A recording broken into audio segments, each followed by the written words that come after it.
తపస్సు నిష్ఠా గెలుస్తుండీ పరమశివుని ప్రార్థిస్తున్నాడు. పార్వతీ పరమేశ్వరు ప్రత్యక్షమయ్యాడు. ముఖండ నీకేం కావాలి? వజ్ర వైడూర్య మరగద మాణిక్య గోమేంద్ర పుష్పనాగర నగలు కావాలైనా, ధనకనక వస్తువాహనాలు కావాలైనా ఏం కావాలి? స్వామి అవేమి మాకు అక్కర్లేదు. వజ్ర వైడూర్య మరగద మాణిక్య గోమేంద్ర పుష్పనాగర మాకు అక్కర్లేదు. ఇంకేం కావాలి? బిడ్డలుని కలపకి ఈ దొరలిక బ్రతుకుని పున్నమ నరకముని తప్పించాలంటే పుత్రుడు పుత్రిక పుట్టి తీరాలి అని వేదాలు చెబుతున్నాడు. నాకు ఒక పుత్ర ప్రాప్తి సాధించండి అని ముఖండా నీకు సంతాన ప్రాప్తి కావాలైనా. అవును స్వామి.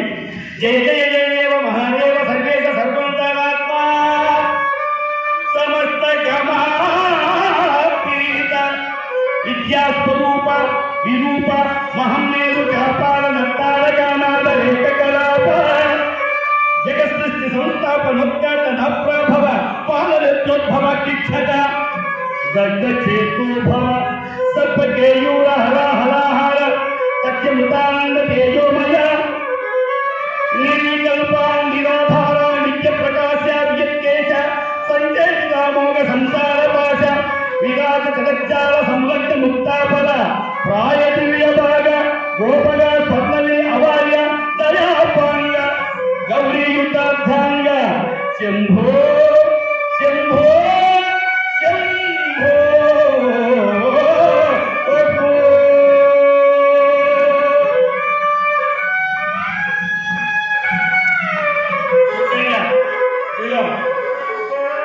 బిడ్డలు కావాలని పరితపిస్తున్నాం.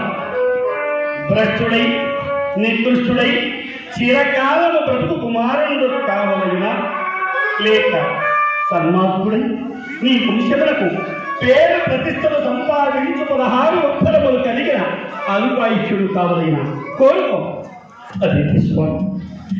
ఇంత దూరము వచ్చి బిడ్డల కోసం ప్రదేక ధ్యానం కన్న పార్యాలు నీ సరళ ముఖ్యమంటూ ప్రార్థిస్తున్న మాకు భ్రష్టుడై నికృష్టుడై చిరకాలము బ్రతుకు కుమారుడు కావాలైనా, సన్మార్గుడై మా వంశములకు పేరు ప్రతిష్టలు సంపాదించు 16 సంవత్సరాలు కలిగిన అల్పాయుష్యుడు కావాలైనా మీరేనంటున్నది? అవును కోరుకో. దుర్గండు తన అర్ధాంగిని చూశాడు. అర్ధాంగి తల అలా పూచింది. భ్రష్టుడై నికృష్టుడైనటువంటి కుమారుడు అక్కడ లేదు. సన్మార్గుడైన 10 రోజులు బ్రతికినా చాలు, అల్పాయుష్యుడు కోరుకోలేదు. అమ్మా స్వామి, భ్రష్టుడై నికృష్టుడై చిరకాలం బ్రతికే కుమారుడు మాకు అక్కడ లేదు. సన్మార్గుడై మా వంశములకు పేరు ప్రతిష్టలు సంపాదించు 16 వత్సరములు కలిగిన అల్పాయుష్యుడు ప్రసాదించండి అన్నాడు. పార్వతీ వల్లబడిన పరమేశ్వరుడు తదస్తు తదస్తు అని వెళ్ళిపోతున్నాడు. ఆడవారి కడుపు తీసి ఆడవారికి తెలుసు కదా, అంతా ఆ మరుసటి లింగుల పైకి వేసి వెళ్ళిపోతున్న పార్వతీదేవి అమ్మా